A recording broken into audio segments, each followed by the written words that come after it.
스코틀랜드 수도 에든버러에 가게 되면은 아주 멋있는 교회당이 하나 있습니다. 이 교회는 아주 오래된 교회였습니다. 바로 이 교회입니다. 이 교회 이름은 그레이 프레이어스라고 하는 교회인데 종교개혁 이전에도 있었고 종교개혁할 때에는 중심에 있었고 지금은 스코틀랜드를 대표하는 교회다. 그렇게 이야기할 수 있습니다. 그런데 좀 흥미로운 것이 있다면 교회 앞 정원이 있는데 이 정원에 무덤이 가득 차 있는 겁니다. 공동묘지는 공동묘지인데 바로 이 신앙의 순수함을 지키기 위해서 순교한 사람들의 무덤이 그곳에 있다라고 그렇게 이야기할 수 있습니다. 뿐만 아니라 뒷뜰에 가게 되면은 이 감옥이 있습니다. 어떤 감옥이 있냐면은 그때 신앙을 지키려고 한 사람들을 가둬두는 감옥이었다라고 그렇게 이야기할 수 있는데 좀 재미있는 것이 있다면은 지붕이 없습니다. 그러니까 밤에 이슬이나 밤에 눈이나 밤에 비를 그대로 다 맞을 수밖에 없는 그런 구조였다라고 그렇게 이야기할 수 있습니다. 눈비와 추위와 싸워야만 했습니다. 그런데 이 감옥이 더 흥미로운 것이 있다면 이 감옥은 본인이 나가기를 원하면 무조건 풀어줍니다. 그게 좀 특징이라고 이야기할 수 있습니다. 나가고 싶으면 나가라고 얘기했는데 사람들은 나가지 않습니다. 이게 만약에 이곳에서 나가게 되면 그때 그가 가지고 있는 순수함, 개혁신앙을 포기한다라고 생각했기 때문입니다. 그 대부분의 신앙의 순수함을 지키려고 했던 사람들이 그곳에 갇히게 되었고 죽음은 죽었지라고 하면서 살기 위해서 감옥문을 나가는 사람이 없었다. 그렇게 말을 합니다. 충성이란 거 여러분 이런 것이라고 생각하지 아니하십니까? 사실 여러 가지 선택의 여지가 있습니다. 모든 가능성이 있습니다. 그럼에도 불구하고 자기의 신앙의 순수성을 유지하면서 하나님께 드리려고 하는 그 모습이 저는 충성이라고 생각됩니다. 그동안 우리는 가을을 시작하면서 성경에 나와 있는 9가지 열매를 주목했습니다. 이제 가을의 끝자락에서 성경의 9가지 열매 가운데 마지막 열매라고 할 수 있는 충성의 열매에 주목할 수 있기를 바랍니다. 오늘 이 예배당에 오신 사랑하는 성도 여러분, 오늘만큼은 충성의 열매를 한번 주목해 보십시오. 충성의 열매. 그렇다면 충성의 열매는 어떻게 만들어지나요? 첫 번째, 일관된 진실성에서 만들어집니다. 여기 22절, 23절 보십시오. 그들이 히브리인이냐? 나도 그러하며. 그들이 이스라엘이냐? 나도 그러하며. 그들이 아브라함의 후손이냐? 나도 그러하며. 그들이 그리스도의 일꾼이냐? 정신없는 말을 하거니와 나는 더욱 그러하도다. 여러분 무엇이 느껴지십니까? 저는 바울의 진정성이, 진실성이 느껴집니다. 흔히 이 본문을 가리켜서 신학자들은 얘기하기를 바울의 자랑장이다라고 그렇게 얘기를 합니다. 분명히 바울이 자랑하고 있습니다. 그럼에도 불구하고 그 자랑 속에서 저는 진실성이 느껴진다는 것입니다. 하나님 앞에서의 진실성입니다. 사랑하는 성도 여러분, 하나님 앞에서 진실성을 계속 보이시기 바랍니다. 자연스럽게 충성의 열매는 맺어지게 될 것입니다. 분명 바울의 이 자랑장이라고 이야기할 수 있는 이 본문을 보게 되면 자랑은 보이지 아니하고 충성의 열매가 마치 진열대에 가득히 쌓여있는 그런 느낌을 받고 있습니다. 여러분은 오늘 성경에서 가장 이 충성스러운 한 사람을 보고 있습니다. 바로 바울입니다. 바울은 그동안 거짓 선지자들의 모함에 대해서 가능하면 조용히 지내려고 했습니다. 기다렸습니다. 그리고 침묵을 했습니다. 그러나 이제는 방침을 바꿨습니다. 사실을 사실대로 이야기해야 되겠다라고 결심한 것입니다. 근데 사실을 사실대로 얘기하게 되니까 무슨 일이 벌어지냐면 꼭 자랑하는 것 같은 그런 느낌을 본인이 받고 있었던 것입니다. 어쩔 수 없다라고 하면서 오늘 자랑하는 것을 볼 수 있습니다. 먼저 이것을 자랑합니다. 그 당시에 거짓 선생이 있습니다. 거짓 선지자가 있습니다. 이들하고 나하고 다르다. 그렇게 얘기를 해요. 무엇이 다르냐라고 얘기했을 때 저들은 미혹하는 자고 나는 그리스도에게 중매하는 중매자다라고 그렇게 얘기를 합니다. 그들과 나의 차이는 있죠. 중매자하고 그 미혹하는 자의 차이라고 그렇게 얘기를 하는데 바울은 끊임없이 손가락이 예수에게 가 있습니다. 여러분 예수를 바라보십시오. 우리는 예수를 믿는 사람입니다. 그리고 예수 위에 살아야 됩니다. 믿음으로 살아야 됩니다라고 계속 그리스도와 중매하는 역할을 했습니다. 근데 이 당시 거짓 선지자가 있었고 거짓 선생이 있었는데 그들은 손가락이 이렇게 되어 있어요. 나를 바라보십시오. 내 얘기를 들으십시오. 분명히 성경을 이야기하고 있습니다. 그리고 메시지를 선포하고 있습니다. 핵심은 그리스도를 향하는 것이 아니라 자기들에게 향하는 것을 보게 됩니다. 마치 선악과를 통해서 미혹했던 사단과 같이 그와 같은 일을 하는 사람이 이 당시에 거짓 선생들이었습니다. 그래야 저들은 거짓 선생이고 나는 다르다라고 그렇게 얘기를 합니다. 또 하나 이야기를 합니다. 나는 자비량으로 사역하는 사역자이고 저 사람은 사꾼이다라고 그렇게 얘기를 했습니다. 바울은 고린도 교회를 방문합니다. 고린도 교회뿐만 아니라 모든 교회를 갈 때 그런 자비량으로 일을 합니다. 자비량 사역을 합니다. 이 일을 하고 있죠. 거기서 수입을 얻게 되면 그것을 가지고 선교하는 것을 볼 수 있습니다. 할 수만 있기 때문이죠. 이 교회에 부담을 주지 않으려고 합니다.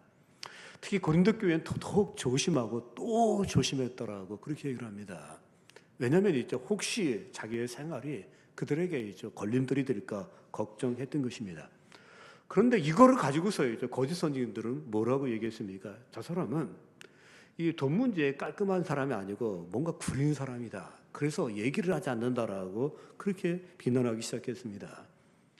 그러면서 오늘 얘기하면서 그게 아니라 저 사람들은 너희들의 주머니를 다 훔치는 사람이었고 나는 그렇지 않은데 자비량으로 일을 하면서 선교하는 사람이다. 그렇게 얘기를 합니다.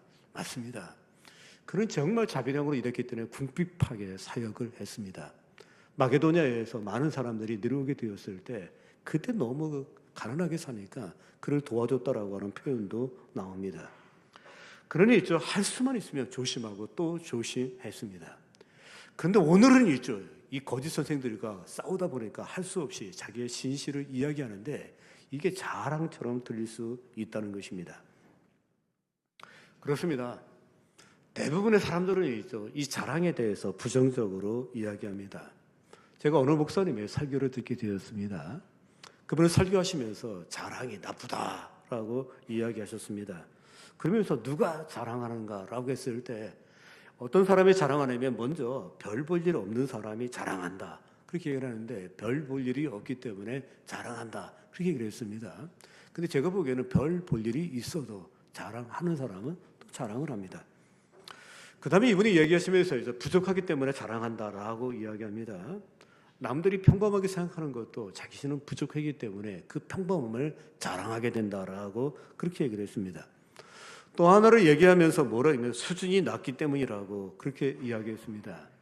수준이 높은 사람은 굳이 자기를 자랑할 필요가 없어서 자랑하지 않는데 수준이 낮은 사람은 자랑한다. 그렇게 얘기를 했는데 수준 높은 사람도 자랑하는 거 우리 주변에서 볼 수 있습니다.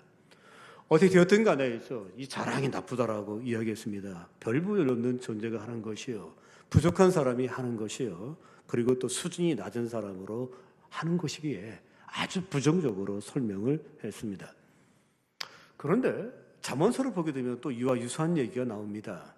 너는 내일 일을 자랑하지 말라. 하루 동안에 무슨 일이 일어날지 내가 알 수 없음이니라. 이 얘기 맞습니다. 자랑한 다음에 금방 후회한 적이 있죠. 어떤 분은 이야기합니다. 나는 건강해. 그리고 감기에 걸리지 않아. 근데 그 다음날 감기 걸리신 분이 있어요. 그런가 하면 또 어떤 분은 있죠. 자식이 공부 잘한다라고 사돈의 팔촌뿐만 아니라 많은 사람에게 자랑했는데 한 번 떨어지고 두 번 떨어지고 세 번 떨어져가지고 창피해 죽겠다 하신 분이 또 있긴 해요. 창피할 것도 아니죠. 근데 어떻든 간에 자랑하고 다음에 후회하는 사람 우리 주변에 많이 있는 것을 보게 됩니다.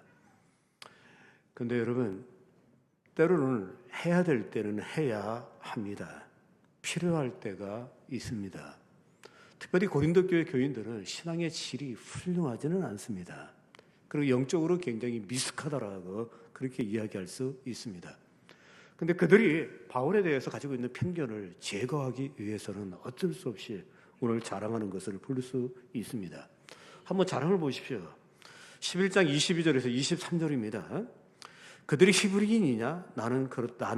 나도 그러하며 그들이 이스라엘이냐? 나도 그러함. 이거 다 자랑이에요. 그들이 아브라함의 후손이냐? 나도 그러함이야. 그들이 그리스도의 일꾼이냐? 정신없는 뭐를 하거니와 나는 더욱 그러하도다. 먼저 나는 히브리인이다라고 얘기합니다. 히브리인 중에 히브리인이라고 이야기하고 있는데, 히브리라고 하는 단어의 뜻은 있죠. 건너편이라는 뜻을 갖고 있어요. 건너편에서 온 사람들, 그게 히브리예요. 그러면 건너온 사람들이 히브리인이에요. 이 사람들이 왜 이들을 히브리라고 왜 했을까라고 했을 때, 아브라함이 유브라데스 강을 건너오지 않습니까? 그래서 아마 이 사람들이 히브리라고 얘기하지 않았는가. 그뿐만 아니라 모세가 이스라엘 백성을 갖다가 데리고서 애굽을 건넜어요. 홍해를 건넜어요. 건너왔기 때문에 건너편에서 온 사람들, 그래서 히브리라고 하는 단어를 쓰지 않았을까 저는 생각을 합니다. 어찌 되었든 간에 다른 민족과 구별되어 가지고 고유 명사가 되었습니다. 그 지금에 와가지고 왜 이게 문제되느냐고 했을 때 이래서 문제가 된 겁니다. 거짓 선생들이 있는데 히브리인인 누가 히브리인이냐 그러니까 히브리어를 할 줄 알아야 히브리인이라는 거예요. 그런데 저쪽에 뭐 마게도냐에서 내려온 사람, 유럽에서 내려온 사람은 모르지 않습니까? 그래서 그것들은 가짜라고 얘기하는데 거기에 화가 난 거예요. 바울은 나는 히브리인 중에 히브리인이라고 얘기하는데 그 이유는 뭐냐면 나는 히브리어를 니들보다 더 잘한다는 거예요.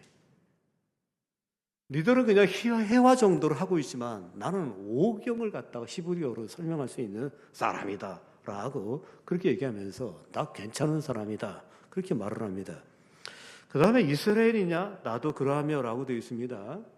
이스라엘이라고 하는 단어가 최초로 쓰인 것은 야곱의 기도를 통해서 쓰여졌다는 거 여러분 알고 계실 겁니다. 그래서 이스라엘이라는 단어가 그때부터 쓰이기 시작하는데, 이스라엘이라고 하는 단어가 쓰여졌을 때는 하나님과 특별한 관계라는 거예요. 나는 하나님과 특별한 관계라고 얘기하면서 얘기를 하고 있었을 때 바울은 나는 더 특별하다는 거예요. 그러면서 이야기를 합니다. 아브라함의 후손이냐라고 했을 때도 더 아브라함의 후손이라고 이야기하는데 이 말 역시 나는 더 적절하고 이야기하고 있는 것입니다. 마지막으로 이렇게 얘기를 합니다. 니들이 그리스도인의 일꾼이냐?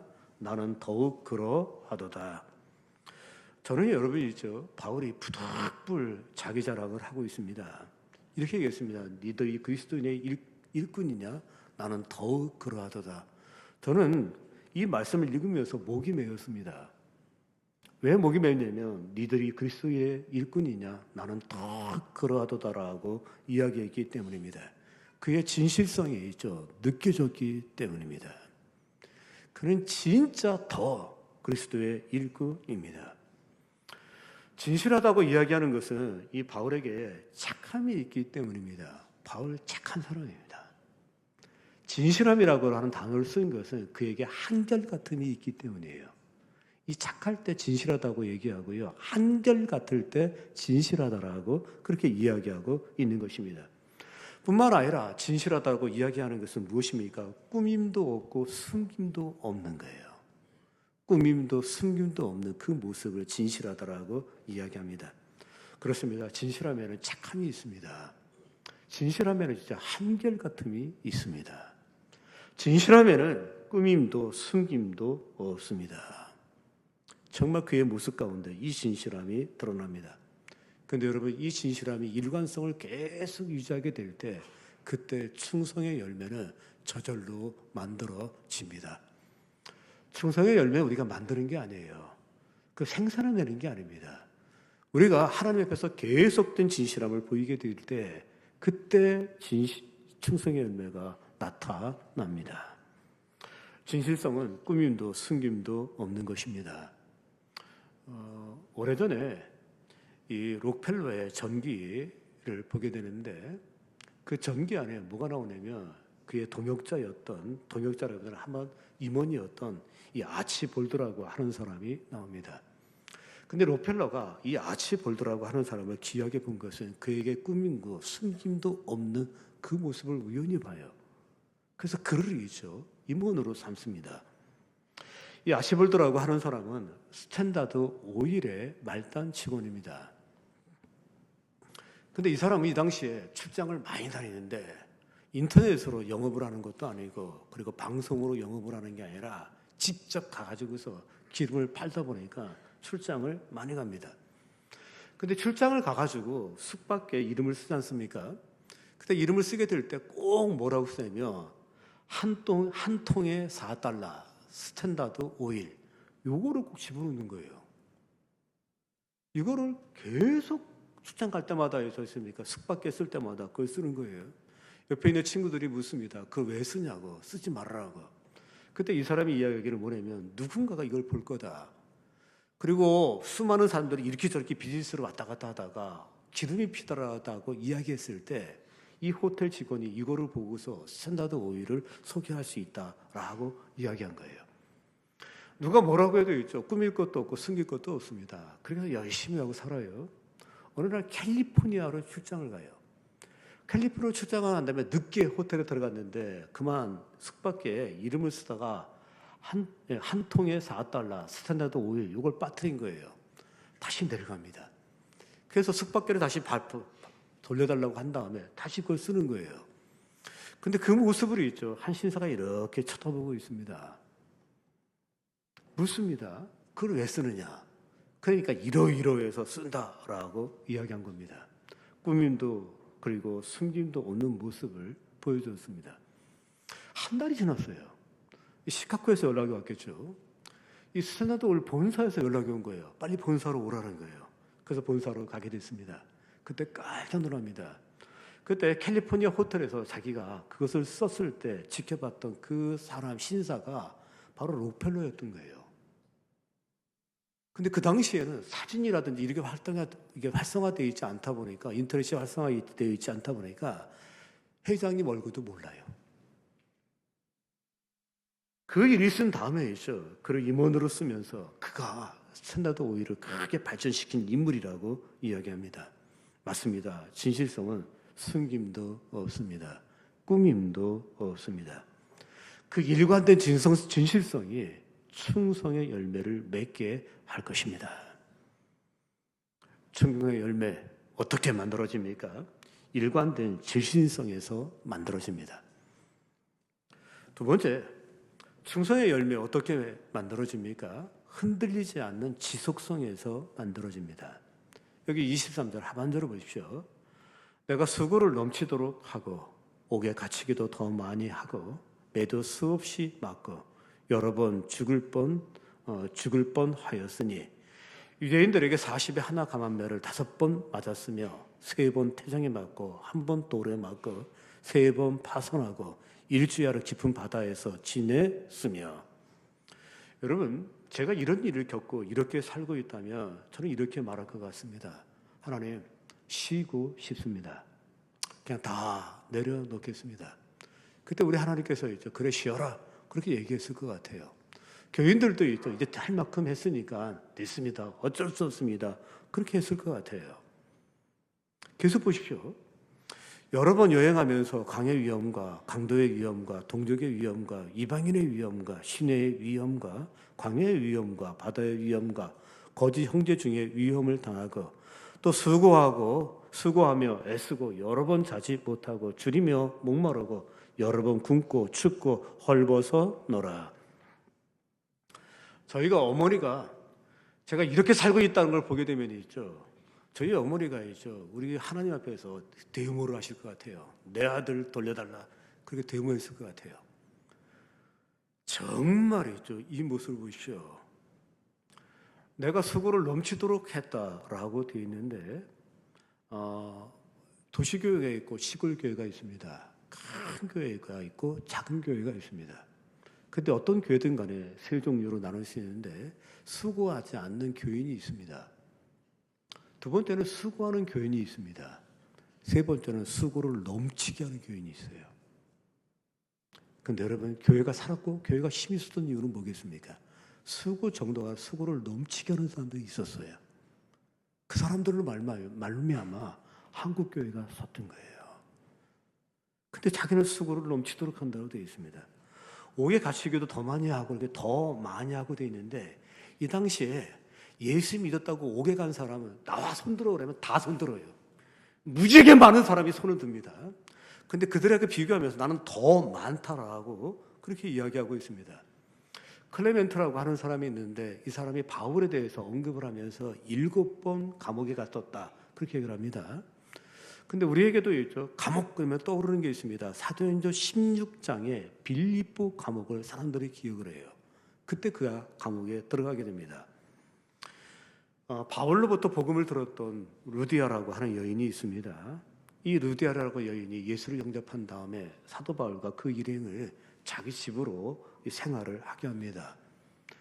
그가 빌립보에서 이제 그 집에 생활하면서 복음을 전하다가 어느 날 기도처에 찾아갑니다.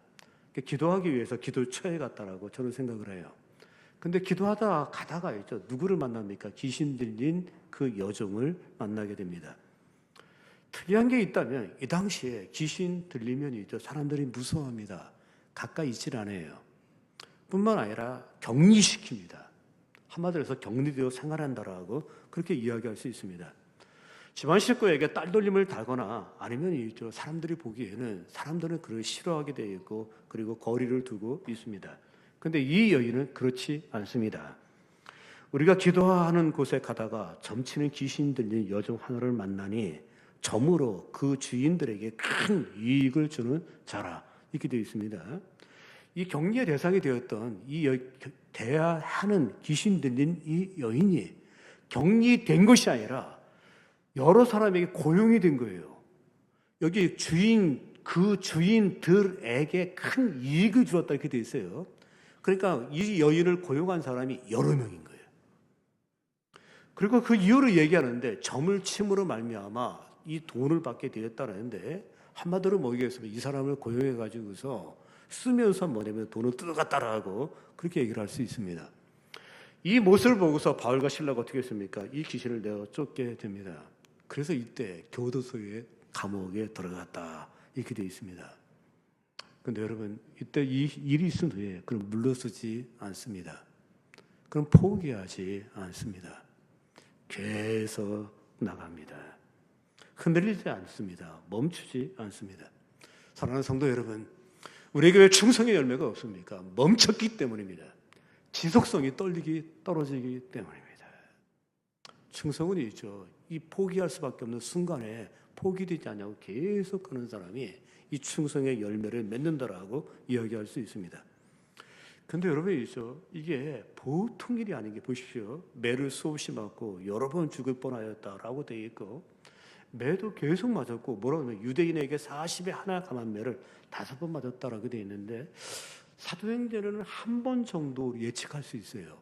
근데 분명히 바울은 5번이었다라고 이야기합니다. 40에 하나 감한 매는 여러분이 아시는 것처럼 구약 율법에 40대까지 제한되어 있습니다. 그런데 이들이 이걸 이행하는 가운데 40대를 하다가 있죠. 41대를 하는 경우가 때리는 경우가 있는 거예요. 그럼 율법을 어기지 않습니까? 그러다 보니까 율법을 해석하는 미시나라고 하는 책이 있어요. 근데 그 책에서 39대로 줄여놨어요. 실수로 한 대를 때려도 율법을 어기지 않게 그렇게 만들어 놓은 거예요. 더 구체적으로 나옵니다. 어떻게 구체적으로 나오냐면 있죠. 계속하면 오차가 생길 수 있지 않습니까? 3개로 구분을 해요. 10세대씩 1차, 10세대 2차, 10세대 3차. 그렇게 끝나면 39대가 되는 거예요. 그래서 미시나에 보면 있죠. 이렇게 이걸 집행하게 되었을 때 그런 식으로 행하라고 나와 있습니다. 근데 여러분, 이건 보통 일이 아닙니다. 사실은 이쯤 되면 모든 걸 포기하는 시기라고 그렇게 말할 수 있습니다. 여러분, 이 모습을 보십시오. 그럼에도 포기하지 않습니다. 그는 계속 반복하는 게 있습니다. 돌에 맞고 쫓겼고 되는데 루스드라라고 하는 곳에서 두들겨 맞아서 내던지게 되었고 이고니온에서 맞을 것 같아 도망쳤고 뭐 그런 식으로 되어 있어요. 이게 수도 없는 것입니다. 그런데 여기서 우리가 주의해야 될 것이 있습니다. 한 가지는 있죠. 우리가 바울처럼 선한 일을 할 때 누군가에게 악랄하게 괴롭힘을 당한다 할지라도 포기하지 마십시오. 충성은 그때 포기하지 않는 것입니다. 그냥 있죠. 사꾼이라든지 일은 무엇입니까? 그때 포기하는 거예요. 힘들 때 포기하는 것은 충성이 아닙니다. 또 하나가 있습니다. 이때 바울을 이렇게 괴롭힌 사람이 누구냐고 했을 때 선동하는 사람이 있습니다. 선동에 넘어가는 사람이 있어요. 이게 유대주의자도 있고 유대인도 있고요. 뿐만 아니라 그리스도의 일꾼이냐는 표현이 그러니까 교회 안에도 있는 거예요. 꼭 기억하십시오. 이유 없이 누구를 미워하지 마십시오. 누구를 괴롭히지 마십시오. 만약에 그런 모습이 있다면 얼른 중지하시기 바랍니다. 그렇게 돌이키시기 바랍니다. 왜요? 심판이 있기 때문입니다. 그는 3번 파송하여 일주야를 깊은 바다에서 지냈으며라고 되어 있습니다. 배를 이용을 많이 했습니다. 그리고 상당히 긴 시간 갑니다. 배 때문에 고생했던 기억 저에게도 있습니다. 한 번은 홍도를 가게 됐습니다. 근데 홍도를 가게 되었는데 그때 목포인가 어디에서 배를 탔는데 배가 떴습니다. 배가 떴는데 문제는 태풍이 아니라 풍랑이 계속 있었던 거예요. 배가 왔다 갔다 하고 난리쳤습니다. 처음에는 이제 사람들이 무슨 일 있죠? 청룡열차 타는 것처럼 와 그러다가 한 20분 지나니까 다 쓰러졌습니다. 아무도 없더라고요. 저도 정말 고생을 많이 했는데 그때 회개 많이 했습니다. 하나님 좀 한번 살려주십시오. 진짜 죽겠습니다. 너무 힘듭니다라고 기도했는데 그게 2시간이에요. 끝나고 난 2시간이에요. 했죠. 2시간 고생했다고 했죠. 별소리를 다 했는데 그 중에 하나 뭐냐면 치사한 소리였는데 하나님 살려주십시오. 착하게 살겠습니다. 뭐 그렇게 했는데 있죠. 이게 뭐냐면 있죠. 다 뭡니까? 그거예요. 그런데 7일을 있죠. 일주일을 한번 고생했다 생각해 보십시오. 거기 보면 이방인의 위험과 신의 위험과 이렇게 있는데 저는 신의 그래가지고 신의 이렇게 내천 있지 않습니까? 그 위험인 줄 알았어요. 여기 시내는 도시의 위험이에요. 도시의 위험. 이 위험이 있죠. 계속 있었다라고 되어 있습니다. 그는 춥고 배고프고 헐벗었노라라고 되어 있는데 생활고로 고생했습니다. 그런데 그때 그럼 멈추지 않습니다. 그리고 포기하지 않습니다. 그래서 그는 충성의 열매를 수확히 쌓아 나왔습니다. 사랑하는 성도 여러분, 오늘 이 예배당에 오신 여러분, 절대로 힘들다고 그만두지 마십시오. 포기하지 마십시오. 힘들어도 계속 하십시오. 그리고 꾸준히 하십시오. 그때 충성의 열매가 있습니다. 그리고 충성의 열매를 맺습니다. 뭐 충성의 열매라고 하면 열매 같은 게 있어야 될 거 아니에요. 근데 진짜 고달프고 힘들었음에도 불구하고 포기하지 않은 것입니다. 바쁘다라고 포기하지 마십시오. 그만두지 마십시오. 주의 일은 바쁠 때 하는 것입니다. 힘들 때 하는 것입니다. 마가 요한이 있습니다. 이 사람은 정말이죠. 초대교회 젊은이 중에 정말 특별한 젊은이에요. 그리고 정말 위대하다라고 얘기할 수 있습니다. 근데 급으로 섬에서 있죠. 도망치지 않습니까? 바울, 바나바, 마가, 요한이 1차 전도 여행 떠났다가 구브로 섬에 도망가요. 힘들어서 도망갔어요. 그 다음부터 이제 바울은 있죠. 마가를 쓰질 않습니다. 항상 도망자라는 소리를 듣게 됩니다. 대마를 보십시오. 이 세상을 사랑하여 나를 버리고 데살로니가로 갔고. 이게 다 힘들어서 간 거예요. 어려워서 간 거예요. 근데 꼭 기억하십시오. 영적 미숙의 증거가 있습니다. 영적으로 미숙하다는 증거는 조급함과 또 뭐가 있습니까? 게으름이에요. 우리가 세상으로 미숙한 게 아니라 영적으로 미숙한 사람이 있습니다. 굉장히 조급해요. 또 하나는 무지개 게을러요. 영적으로 게을러요. 사랑하는 성도 여러분, 힘들다고 포기하지 마십시오. 진짜 충성은 힘들 때 하는 것입니다. 그리고 바울처럼 이 충성된 일꾼을 계속 발굴해내시기 바랍니다. 그래서 함께 그 일에 동참시키십시오. 대장이 있습니다. 부장이 있습니다. 팀장이 있습니다. 조장이 있습니다. 우리 하나님께 장자 붙으신 분들은 다 이거를 하셔야 돼요. 뭐겠습니까? 비트코인 발굴하는 게 아니라 성도 중에서 일꾼들을 발굴하시기 바랍니다. 그리고 함께 하십시오. 꼭 함께 하십시오. 함께 사역하십시오. 충성의 열매 어떻게 만들어집니까? 흔들리지 않는 지속성에서 만들어집니다. 세 번째, 이 충성의 열매 어떻게 만들어집니까? 교회를 세우려고 하는 책임 의식에서 만들어집니다. 여기 28절을 보십시오. 이 외의 일은 고사하고 아직도 날마다 내 속에 눌리는 일이 있으니 곧 모든 교회를 위하여 염려하는 것이라. 무엇이 느껴지십니까? 교회에 대한 책임의식이 느껴집니다. 충성의 열매는 책임의식 가지고 봉사하게 되면 그냥 만들어지는 거예요. 우리가 만드는 게 아니라 그냥 남는 거예요. 바울은 늘 교회를 염려합니다. 근데 여러분, 교회에는 실족하는 사람이 있어요. 그 옛날에도 실족하는 사람이 있었고 지금도 실족하는 사람이 있고 또 앞으로도 실족하는 사람은 있을 것입니다. 자기 잘못이에요. 실족은. 또 있습니다.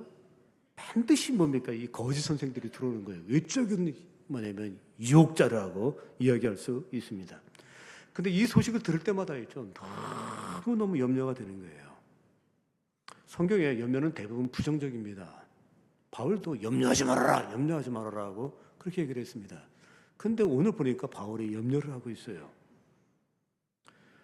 성경은 끊임없이 일단 염려에 대해서 굉장히 부정적입니다. 예수님께서 12제자를 보내시면서 청독을 만나거나 누구를 만날 때 무슨 말을 할까 염려하지 말아라 라고 그렇게 얘기를 합니다. 여기서 염려라고 하는 단어가 나오는데 헬라어로 보니까 있죠. 메림나오 이렇게 되어 있습니다. 메림나오. 근데 이 메림나오라고 하는 헬라어는 두 개의 단어가 합쳐진 거예요. 하나는 마음이라고 하는 단어고 하나는 갈라진다. 이 두 개가 마치 뭉친 게 이 메림나오입니다. 그러면 염려가 뭔지 알겠죠? 마음이 나뉘는 거예요. 찢어지는 거예요. 마음이 분산이 일어나고 있죠. 찢어지고 그리고 분리가 일어나게 되면 아마 정신 건강에 해로울 거예요. 정신 건강에 해로울 뿐만 아니라 육체 건강에도 해로울 겁니다. 더 나가서 아마 영혼의 건강에도 해로울 것입니다. 그래서 예수님 말씀하시기를 너희 중에 누가 염려함으로 그 길을 한자나 더 할 수 있겠냐 하면서 염려하지 말아라라고 말씀하십니다. 바울 자신도 성령의 감동으로 빌립보서를 쓰면서 분명히 이야기했습니다. 아무것도 염려하지 말고 다만 기도와 간구로 구할 것을 감사함으로 하나님께 아뢰라 되어 있는데 시작은 아무것도 염려하지 말아라 이렇게 되어 있습니다. 심리학에서도 대부분이 있죠. 염려는 부정적입니다. 어니 젤렌스키라고 하는 이 심리학자가 있습니다. 젤렌스키 그러니까 아마 러시아나 우크라이나 아마 그쪽 계통의 사람이신 것 같아요. 그런데 이분이 뭐라고 얘기하냐면 염려의 40%는 현실 세계에서 일어나지도 않는데요. 그리고 염려의 30%는 이미 지나간 일이래요. 그리고 22%는 사소한 일이다라고 그렇게 이야기했고 오직 4%만 이게 일어나는데 내가 해결할 수 있는 일이다 이렇게 얘기를 했어요. 이분의 논리대로 얘기하면 96%는 이건 필요 없는 염려고 그나마 4%가 있는데 이 4%는 뭐라고 얘기했어요? 내가 해결할 수 있다라고 이렇게 얘기를 했어요. 그러니까 무슨 얘기냐면 이 심리학자도 염려하지 말아라라고 이야기한 것입니다. 근데 성경에 있죠. 염려가 긍정적으로 쓰일 때 한두 번 정도 있습니다. 이런 얘기입니다. 이는 뜻을 같이하여 너희 사정을 진실히 생각할 자가 여기 진실이 생각이라는 단어가 사실은 메림나오예요. 염려, 진실이 염려할 자가 이밖에 없다는데 디모데를 얘기한 거예요. 또 하나 여기 나옵니다. 이 일은 고사하고 아직도 날마다 내 속에 눌리는 일이 있으니 곧 교회를 위하여 염려하는 것이라. 메림나오가 여기 나옵니다. 여기 염려했다 이렇게 돼 있어요. 그의 염려 속에서 무엇이 느껴집니까? 이 교회에 대한 책임 의식입니다. 충성의 열매는 교회에 대한 책임 의식에서 만들어집니다. 그리스도의 몸을 세우려 함이라 이렇게 되어 있는데 세운다고 하는 것은 책임 의식을 말합니다. 여기 세운다라고 하는 단어가 빌딩입니다. 영어로. 그러면 이 세운다의 반대가 뭐겠습니까? 무너뜨린다라고 그렇게 얘기를 할 수 있습니다. 교회를 두고서 두 가지 세력이 있습니다. 세우려고 하는 세력이 있고 무너뜨리려고 하는 세력이 항상 있습니다. 옛날에도 있었고 지금도 있었고 앞으로도 계속 있게 되리라고 생각을 합니다. 여러분이 책임의식은 교회를 세운 것이라고 얘기할 수 있는데 그러면 구체적으로 목사님 교회를 세우는데 어떻게 세우는 것이 어떻게 해야 세워집니까? 이렇게 말할 수 있습니다. 이 세우는 자는 먼저 그 공동체에서 그 자리를 지키는 거예요. 교회를 세우는 사람은 그 공동체에서 그 자리를 지킵니다. 그 자리의 중요성을 아는 사람이 바로 교회를 세우는 사람입니다. 교회는 벽돌로 되어 있습니다. 벽돌이 한 장 빠지고 두 장 빠지고 석 장 빠져보십시오. 이탈해 보십시오. 균열이 생길 것입니다. 균열이 생긴 건물은 태풍이 불면 무너집니다. 지진이 일어나도 그 무너지고 말 것입니다. 충성은 무엇입니까? 세워진 곳에 서 있는 것입니다. 그리고 이 자리가 중요하다는 것을 아는 사람, 그것이 바로 충성이라고 이야기할 수 있습니다. 사랑하는 성도 여러분, 하나님은 그때마다 그 시기마다 그 환경마다 그때 세워줄 때가 있어요. 거기에 서 있는 게 바로 충성입니다. 그리고 서 있음으로 말미암아 세워져요. 함께 지어져 가느니라고 했는데 교회는 세워지는 것입니다. 그리스도인의 주인은 누구입니까? 그리스도가 우리의 주인이십니다. 우리는 그의 일꾼입니다. 그의 일꾼은 어디에 있어야 됩니까? LG가 아닙니다. 밖에 아닙니다. 시장도 아닙니다. 그의 일꾼은 그의 집에 있어야 일꾼입니다. 그래야 그의 일꾼입니다. 더 놀라운 사실은 있죠. 그 집에 있을 때 가장 아름답고 유용합니다. 음식은 그릇에 담겨 있을 때 먹음직스럽습니다. 그릇 안에 어떤 음식이 있든 간에 맛있고 그리고 좋아 보이는데 짜장면도 아름다워 보입니다. 볶음밥도 아름다워 보입니다. 심지어 박박 비벼도 있죠. 그릇 안에만 있으면 먹음직스럽습니다. 그런데 그 먹음직스러웠던 게 있죠. 그릇을 떠나는 그 순간에 있죠. 그 쌀이 아키바리 쌀이라 할지라도 강화도 쌀이라 할지라도 있죠. 절대로 유용하지 않습니다. 그리고 아름답지도 않습니다. 우리 안에 있는 이 몸의 안에 있는 피는 있죠. 사실 생명입니다.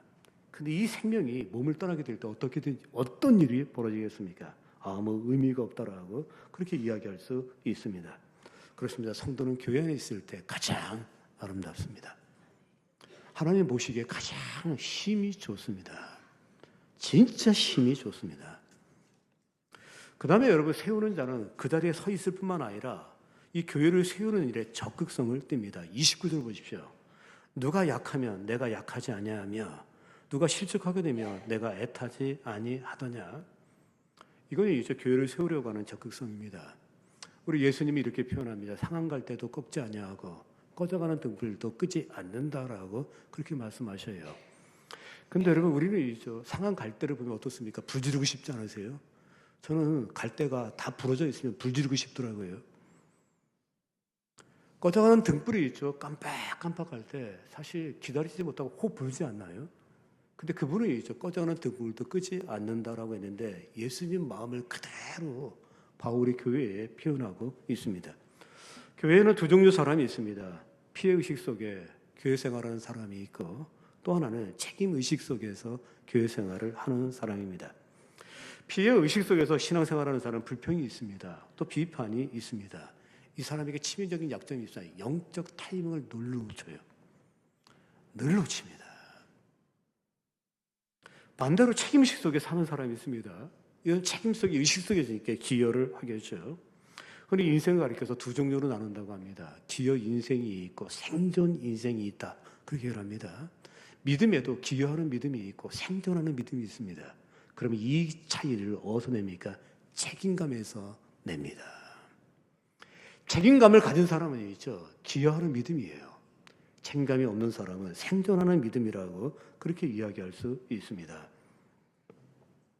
근데 사람들은 있죠. 충성 그러면 왠지 우악스럽고 그리고 돌쇠 같고 머슴 같고 비호감적인 어떤 이미지를 떠올리는 사람이 의외로 많습니다. 그 이유는 간단합니다. 우리가 매스컴에 속은 거예요.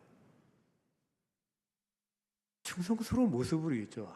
아주 이상하게 만들어 놓는 게 이 매스컴의 탁월함이라고 그렇게 얘기를 할 수 있습니다. 그러나 성경 속에서 충성을 보십시오. 충성스러운 사람을 보십시오. 먼저 충성스러운 사람은 옳습니다. 그리고 좋습니다. 바울을 보십시오. 절대로 충성스러운 사람은 있죠. 옳습니다. 그리고 아름답다라고 이야기할 수 있습니다.